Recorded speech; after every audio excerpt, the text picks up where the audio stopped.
நான் ஊழல் செய்ய மாட்டேன், ஊழல் செய்யவும் விட மாட்டேன் அப்படின்னு சொல்றாரு. இன்னைக்கு காலையில இருந்து எல்லா டிவிலையும் டடங் மியூசிக் பிரேக்கிங். புலி படத்திற்கு வாங்கிய 15 கோடி ரூபாய ஐயா வருமான வரித்துறையில கண்ணில் காட்டாம மறைச்சிட்டாரு. அதுக்கு 1.5 கோடி ரூபாய் அபராதம் வருமான வரித்துறை விதித்திருக்கிறது. யாருக்கு?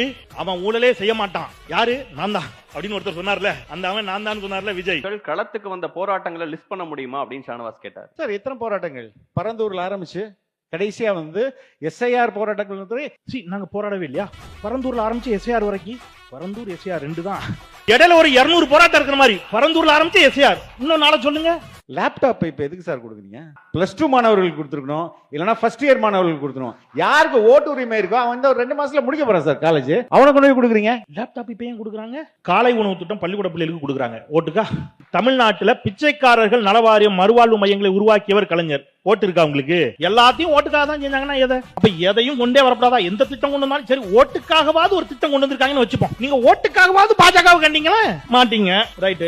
நீங்க முதலமைச்சர் ஆகணும். எதை வச்சு? நான் நல்லா நடிச்சிருக்கேன், எனக்கு நிறைய ரசிகர்கள் இருக்காங்க. இது ஒண்ணுதான் சார். பட்ஜெட் நான் பதில் சொல்ல மாட்டேன் சார். திருப்பரங்குன்றம் நான் பதில் சொல்ல மாட்டேன் சார். தூய்மை பணியாளர்கள் போராட்டம் பண்றாங்க, அவங்க வீட்டுக்கு வந்து பார்க்க சொல்லுங்க சார். 41 பேர் செத்து போயிட்டான், அவனையும் வீட்டுக்கே கூட்டுவான், ஆறுதல் சொல்றேன் சார். அங்க ஒரு நிர்வாகி செத்து போயிட்டான், பணத்தை தூக்கிட்டு மாலையோட இங்க வா, நான் மாலை போடுறேன்.